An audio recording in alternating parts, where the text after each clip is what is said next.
Hey guys, welcome back to KillerPigeon Daily Vlogs. It feels weird talking about yourself in that verse, but anyway, here we are, day 16. Getting pretty deep into this actually. Going the long haul. I don't know. I'm excited for like as we get more digits. Like imagine when we reach the 100th episode. I mean, I feel like maybe we should have done something special for 10, but I don't want to be that guy that celebrates the first week of a relationship, right? I know there's not 10 days in a week. Anyway, tell you what, ain't a joke. The action we got today. Day number 4 of the Pushka League. And while we did get a little bit of brutality coming out in the first series, the second series definitely gave a little bit more spice. Let's open up the first one. Hellraisers versus Na'Vi. I believe I did say yesterday that Hellraisers are the guys to watch. They definitely proved themselves as one of the stronger teams. If not, like I might even boldly put them like just behind Virtus Pro. If you look at the longer record, I feel like they've proven themselves to be either the second or third place. It's hard to say because Gamba aren't going to be participating in the WePlay Pushka League, so we won't get to see them on show. But what I love is that Hellraisers are really leaning into this meta well. I think this meta suits them, and there's a lot more synergy between the lineups they draft and the players they have in their teams. That's something where Nobby in this series definitely felt a little bit lackluster. It kind of felt like when you looked at their drafts, it was grasping at something that wasn't quite complete, right? It was like the final piece of the puzzle didn't come, and you need to actually contact the puzzle maker and get a refund because their drafts just they didn't feel of the current pace that we see in Dota, and they didn't have as much complementary elements to the store from like Hellraisers. What I expect to see going forward, hopefully Na'Vi adapts that a little bit. You know, you've got loads of actually really experienced names on that squad. It's not like it's this random juxtapose of CIS players that aren't meant to really be there, or anti-juxtapose, could one off the other. You know, you've got a lot of talented players, so I think it's just they need to sit down and reflect on what happened today, realize that Hellraisers are formidable, but they're also playing the style. And I'm interested to see how they're going to adapt. Because remember, this league is going on for a decent length of time, so there's more than enough time for teams to adapt.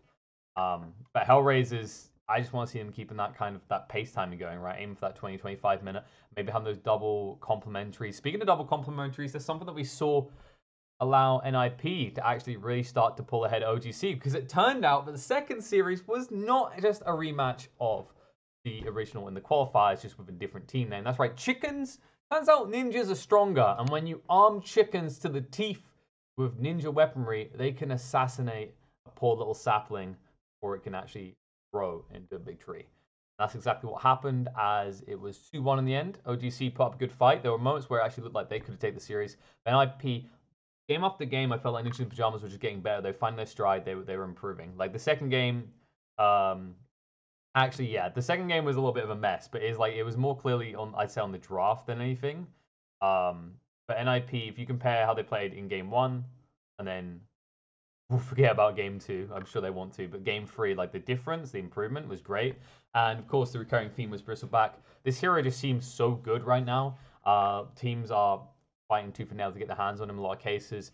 Whereas previously, Bristleback was always this hero that just felt like if he flopped and didn't dominate his lane, he fell behind completely and was irrelevant. Especially when you consider like level 1, how kind of overwhelming he could feel. And if you got starved out at level 1, your game was kind of done. Whereas now, this hero just gets so much damage that he offers up in fights, especially out of his ultimate and the ability to chase people down and kill them off quickly. Also, the nasal goo, you can't actually underestimate how useful that is, especially as we saw in game 3 when you had a double minus armor strategy where you pick up something like Templar Assassin that has meld and will build in the Deso. That's what I actually like to see. I think we're really still in a point where these double minus armor strategies are pretty dominant. That's why Shadow Fiend felt so good for a long time, is he had the presence aura talent to affect buildings, so it enabled your pushes more. It was useful in fights. So then people pick synergy by going for something like maybe a lifesteal that builds Deso, for example. And Bristleback plus TA, like, it's not more armor reduction on towers necessarily, but it is more armor reduction on your targets, right? And that just gives you more burst. It's not just about the first pick off, it's the fact that you can replicate it for the rest of the fight. So I think OG.Seed,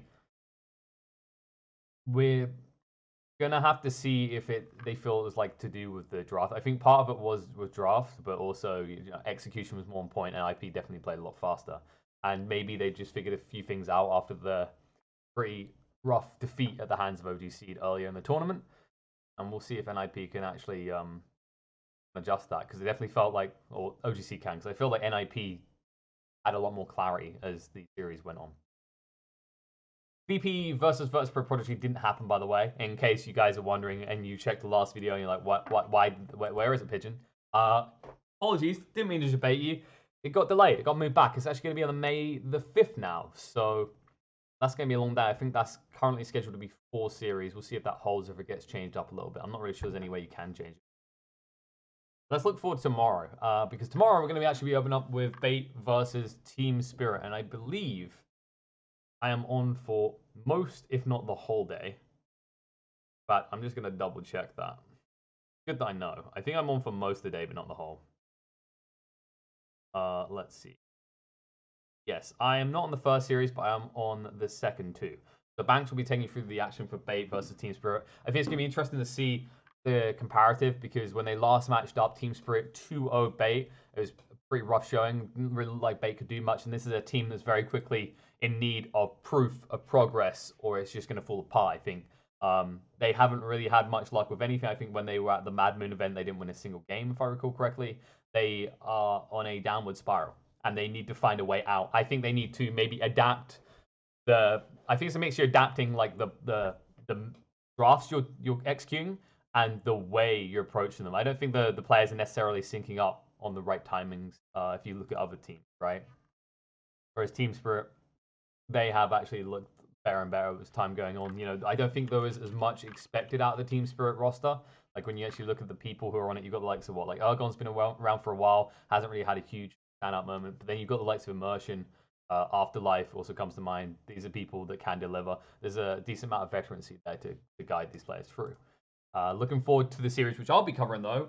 I'm pretty excited. We've got Liquid versus Ninjas in Pajamas, which I'm curious to see what's going to actually happen there, because Liquid, I believe Blitz said in the ESL tournament, it's like we're not bad. We just didn't figure out the meta, and it feels like they are of the opinion they've got it more locked now, and they're more prepped for this league than they were for the ESL one.